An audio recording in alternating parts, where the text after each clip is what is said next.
Welcome back, guys. It's UK here at last after a slight break.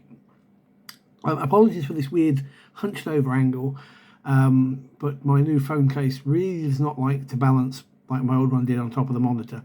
So it's kind of chopping off the top of my head. So if I seem all hunched over, goblin like, that's why. So this is a continuation of the video series I've been doing about the current Pathfinder First Edition campaign I'm running. I took a bit of a break from doing these because the party got into a chunk of adventure of game where I decided to make it very sandboxy and left everything entirely up to them. Part of this came from a couple of the players saying that they wanted a bit more role play in the campaign. We've been doing a lot of dungeon crawls. We've been doing a lot of the samey sort of bit for a while, and I get that. And I find it's very difficult to write role play heavy stuff. It either happens or it doesn't. It's not one of my strong points. So I had the idea, well, let's come up with a mystery. Let the players do this themselves, solve it themselves, and see what comes up. You know, give them some real roleplay sort of opportunities. So I had decided that at the end of the last scenario, where they had gone through the Golem Forge room, one of the things they had recovered was a ring of sustenance. And I thought, well, wouldn't it be cool if this item was cursed? And this is kind of the hook for this particular scenario. I decided that the ring of sustenance was powered by some sort of gluttony demon. And basically, when you kind of attune yourself to it and what have you, at night when you sleep, the demon possesses you and goes off and eats someone. And that's how you don't need to eat the next day. The problem is it's a gluttony demon. It's not satisfied with one person. So it becomes almost like an existential pattern. So night one, it goes out and eats one person. Night two, it goes out and eats two people. Day three, it goes out and eats four people. And so on. And sooner or later, you're going to be in a world of trouble because either that thing runs out of people to eat, and then what happens? Or it's going to become painfully obvious you are involved. So I thought, this is a perfect hook. Let's see what they would do with it. Now, obviously, this ran over the space of 5 to 6 sessions. So obviously, there's a lot that's gone on that I'm not going to be able to cover because it's just not in my head at the minute. It's going to be a fairly short video in that regard, so I'm just going to kind of go through it. So basically, I kept an eye on who got this particular ring, and it ended up being the party cleric. I thought, that's great, you know, he's not the sharpest tool in the box. Let's see where this goes. So the next day, because the party had been instrumental in dealing with a dragon that had rampaged around the edges of the city, the watch approached them and go, we've had a moider. And in the alleyway behind the inn where they're staying, the Thundering Turkey, there is basically a partially eaten homeless person. The bones have been gnawed, the marrow sucked from the insides, the flesh has gone, the organs have gone, but it's identifiable as a body. You could probably even, bits of the face are still intact. It's a very grisly scene. So it's kind of like the party get involved to investigate. And they make friends with the various homeless people, asking them questions, do you know anyone? And they do get some interesting comments. Somebody that saw him did see him the night before with a black cloaked figure. Obviously, they don't know at this time that this is the possessed cleric who's basically just wrapped a dark sheet around himself. And, he's tracked down this homeless person and sort of drags them into an alleyway to devour their flesh. And we have probably a day or so of the party investigating and talking to people, when the following day a few more homeless people are eaten. And things start getting worse and worse. Unfortunately, at some point, the cleric makes a bit of a enemy of his own church in the city, because he basically tells everybody, all the homeless people, go there and they'll feed you, they'll look after you during this crisis sort of thing. And the temple's not equipped to do this sort of stuff, and they end up basically telling him to go away. You're more problem than you're worth. And the party start sort of like investigating into things a bit more. They find another contact in the homeless people has disappeared, and when they go and investigate where he lived, he has been eaten. And it looks like he's been sliced up this time. Which leads to a very disturbing situation, because the party come to this idea that this, whatever it is, that's going around eating people, it would be better if they had the homeless people on their side to sort of give them a heads up. If something strange happens or whatever, let's have these people on our side so they trust us. So bear in mind that the tavern they're staying at, the Thundering Turkey, gets its name from the fact that primarily it serves turkey sandwiches.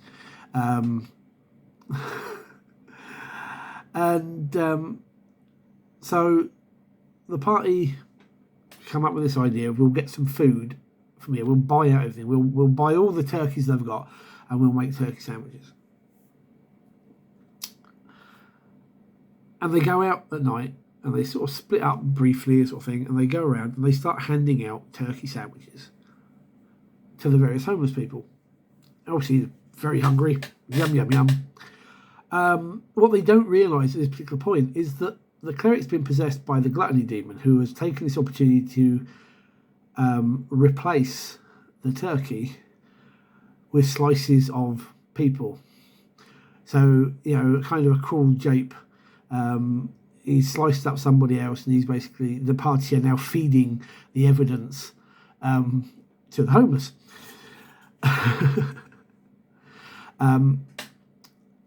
Eventually, I actually forget how.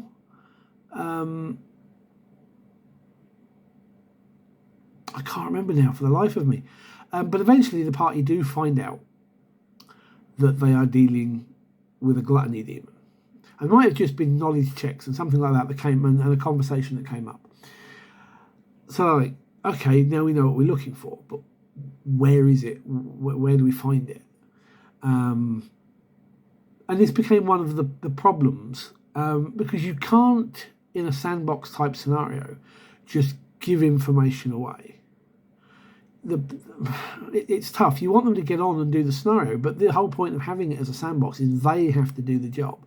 They go where they want to go. They talk to who they want to talk to, and they have to put it together. And I was kind of feeling that I was having to prod them at points, but at the same point, I didn't want to prod them.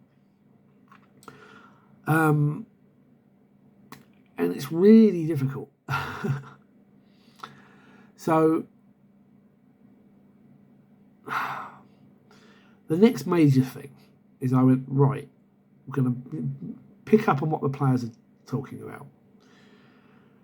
So one of them goes looking for a book. This was Alexander. This was the chaos kineticist, or void kineticist, sorry. And he goes looking for a dodgy bookshop. Not that sort of dodgy bookshop. Dirty boy. But he finds this shop on an isolated street. I can't even think what I named it now.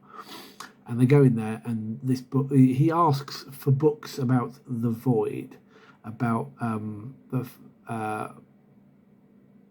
can't think what they call it now, sort of like the spaces between worlds and things like that. And this chap is more than happy to basically say, well, we've got these rare tomes, but I don't just let anyone have them. There's dark knowledge contained within these, blah, blah, blah, blah. But he wants it, so he buys this book. And off he goes. And for some strange reason, I'm not really sure why, he goes back to where, to this old warehouse where one of the bodies, the guy who'd been sliced up and turned into turkey sandwiches, had been living, and sits there and starts reading this book. And so he disappears for hours and hours and hours, until the party start to get a bit concerned. So they go looking for him, asking the homeless people, and eventually they get directed back to that warehouse. And there they find the place is like crawling with bugs. A chill wind sort of blows through, and there's an oppressive air. And when they finally get to him, he's sat there cross-legged on the floor, and literally his face is like being drawn magically into this book, it seems. And they manage to prise the book out of his grasp and shut the pages. And he sort of snaps around and he doesn't realise what's happened. But he does learn from this that the demon is in the cleric. Because this is a book of all knowledge. But it's another cursed item. Alexander, our void kineticist, is now possessed by some sort of oracular demon that kind of knows lots and lots of things. The problem is, it doesn't want to get done in, but it would really, really like to use the gluttony demon to draw attention away from itself.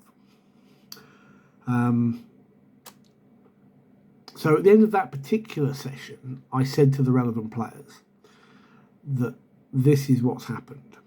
I took them separately. I said, you are possessed by a gluttony demon. You don't know about it, but it can subtly guide your actions. And I said to the other chap, you are possessed by this oracular demon. It has knowledge. It doesn't have ability to see its own future. So anything that's relevant to itself, it can't see. Which it doesn't like, because it can't see what the party are doing. If the party are doing anything about it, it doesn't know.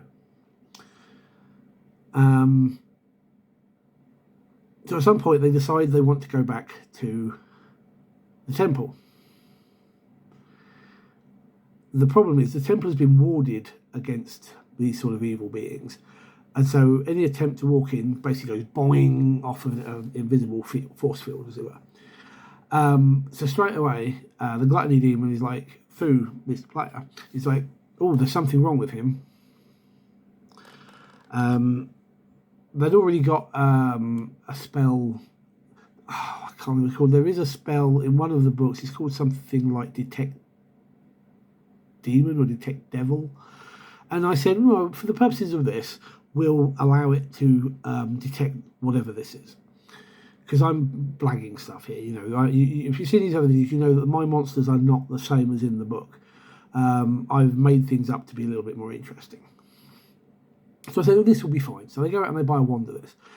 And they manage to detect that this is, that the cleric is the source of the devil.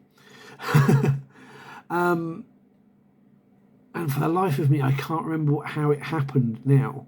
But basically, they come to realise that well, actually, no. I think they end up having a big fight.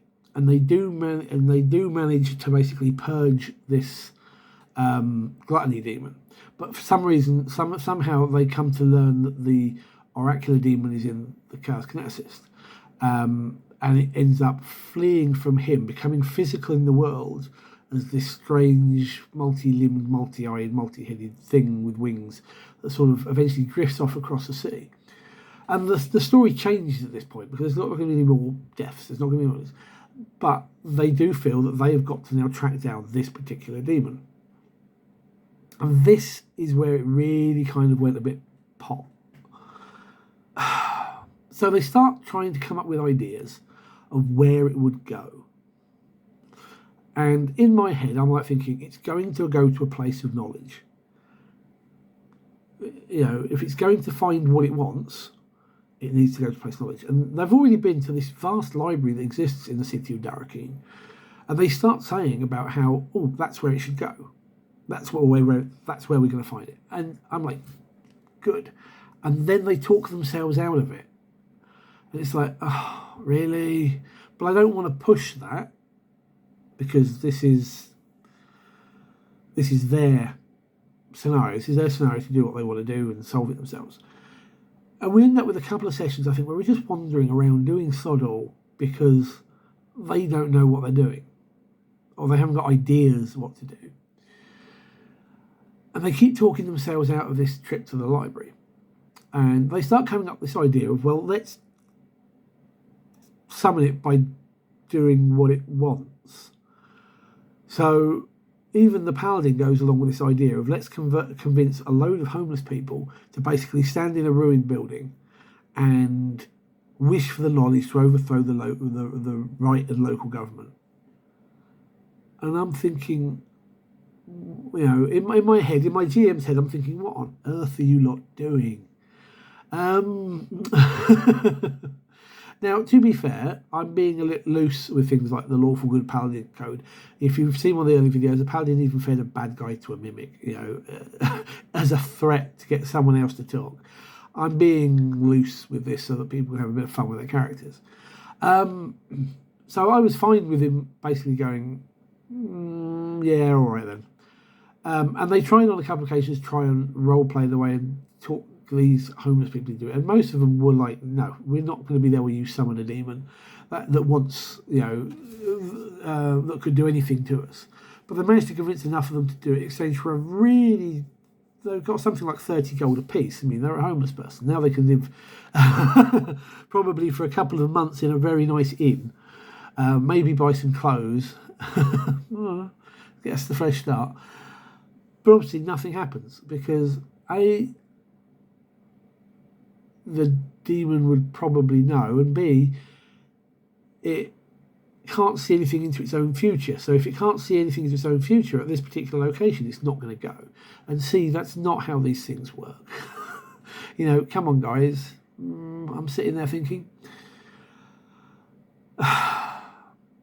So they decided. Then they did something that was a bit of a godsend.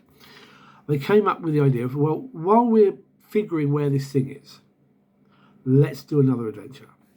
Let's go looking for a job for somewhere, for someone else, while we figure out what we're doing. Because, you know, they could just be going around and around in circles.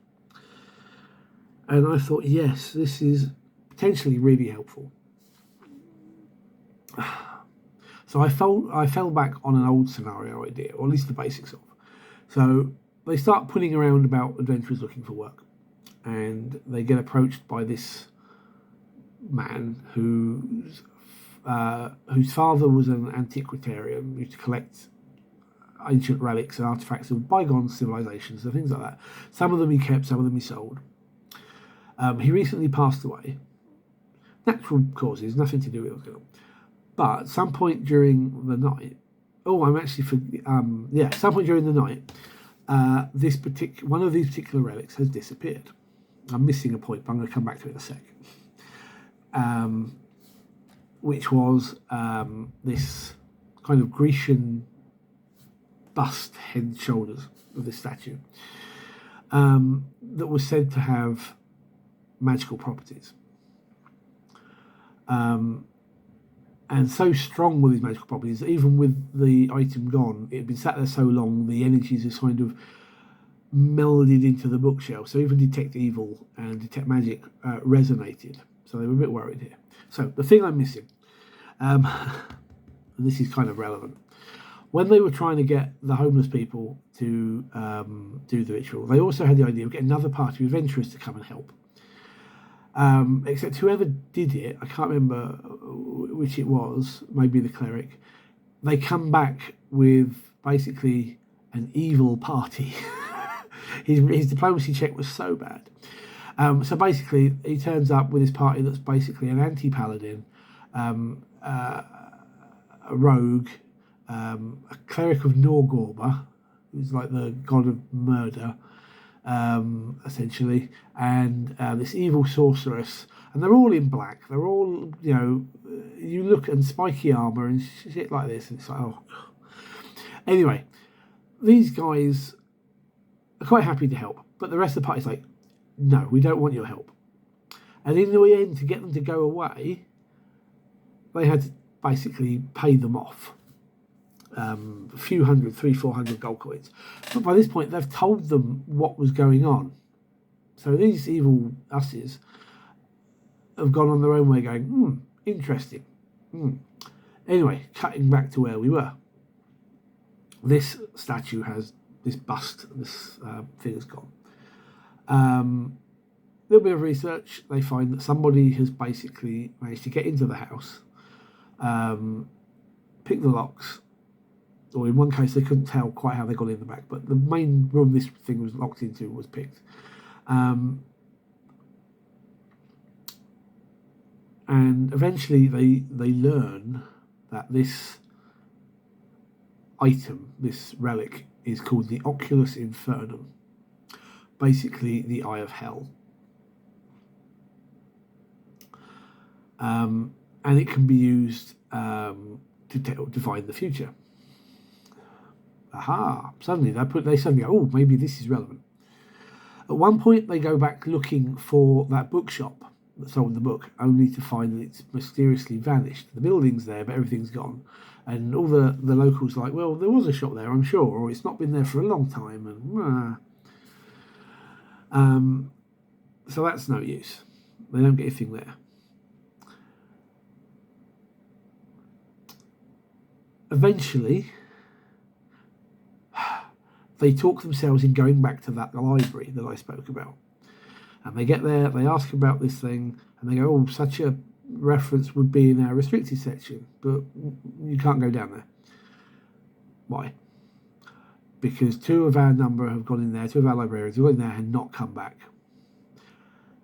And the party's like, oh, really?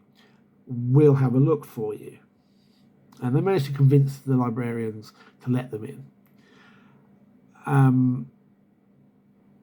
So we've basically got a subterranean area, some of which has mysteriously caved in a little bit, and no one's not really sure why, but certainly by magical means. They run into basically book golems. I think I use something like a rope golem as the basic stats, but basically these are like humanoid stacks of books. And for some reason, the party slayer, Boor, decides he's going to run. I think they heard footsteps or something like that. And he goes running off, away from the party. He gets sealed behind a wall of force and basically bludgeoned to death he gets lightning bolted by the evil sorceress wizard woman from the evil Usses party, and basically gets beaten to death and suffocated by book golems. And by the time the barrier drops and the party gets around there, he's basically laying there frazzled and pages shoved down his throat to suffocate him. With a full party there, these golems are nothing. They get chopped up into pages. And moth. And so the player of Boor has got a backup character at this point, because I think we wrapped up that session just after he got killed. And I said to him, well, would you like to play one of the villains? So I basically had roughly made, on Hero Lab, 4 character sheets for these 4 evil Usses. And I gave the player in question the anti-paladin. And there's this nice little fight going on. Unfortunately, 2 players couldn't make this particular session, which was annoying. One was the paladin, the other one was the party wizard. So they were in a bit of a bad state.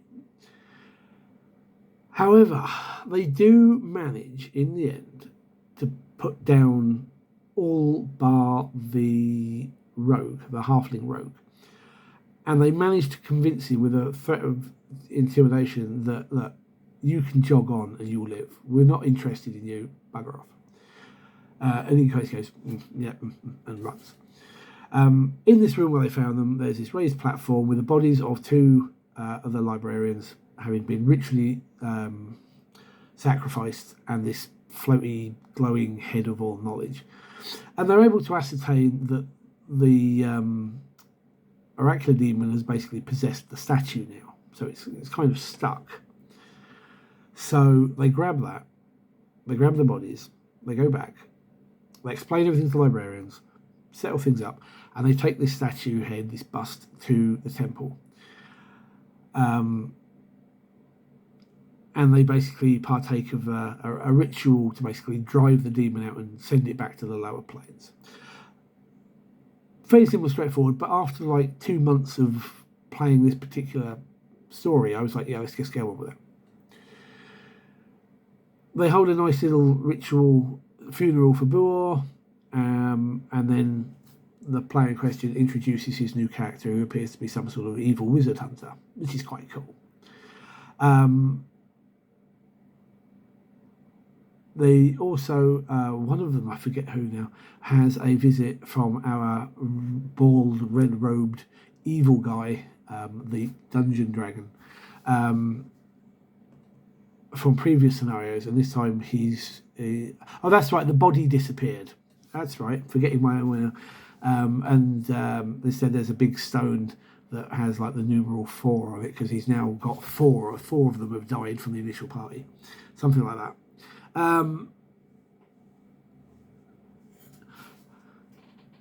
So when I sort of talk about this new wizard hunter guy is like, oh, evil wizard, I'll help you get revenge, sort of thing. And that's basically where we've wrapped up. There's one other plot element which I haven't covered because it's leading into the next sort of story. The player of Figgy, the party halfling rogue, gave me a fairly sizable background for his character. Far more than I could ever possibly use. But I thought this is a good time to sort of like do something with it. So throughout this particular scenario, there have been talks of a civil war in a neighbouring land to the south, and that's Figgy's homeland.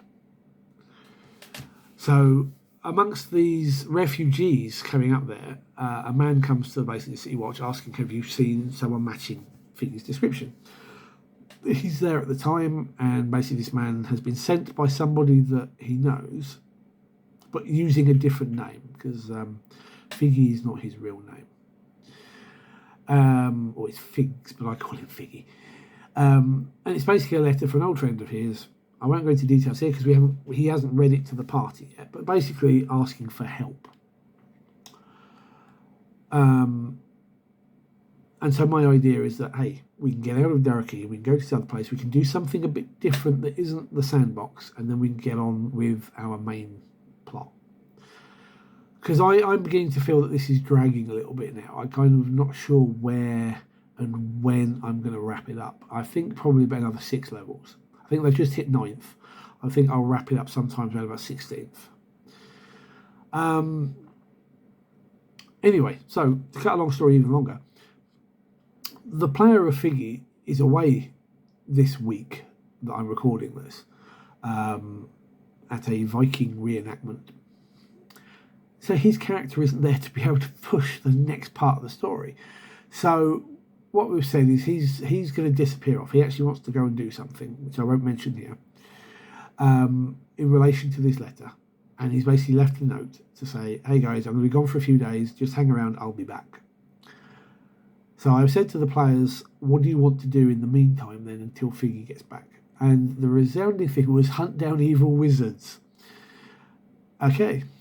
So again, because I think this is something for one session, I'm just going to blank something.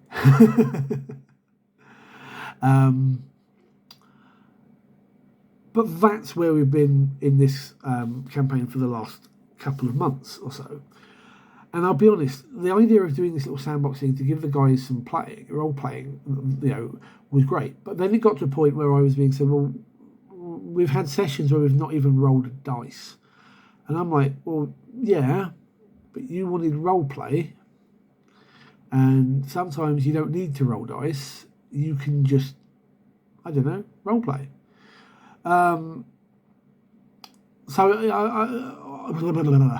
So on one hand, we were doing, I think we had a really good sort of session. On the other hand, I kind of feel that the party needed to be a bit more decisive in how they were going to follow this, because the sandboxing really didn't take on a good. It started off well, but it didn't kind of follow through properly, and I didn't feel that I wanted them to get it too easily, but I didn't want it to be too hard. So I think we were all basically stuck between a rock and a hard place. It's one of the reasons why I like published scenarios, published campaigns, because everything you need is there. And if you need to go off book, you can do it because you've got the groundwork in front of you. I've not got that sort of level of groundwork written for this campaign, and this particular thing wasn't planned. I wasn't going to have something like this. It's kind of taken the space of something else that I was going to do.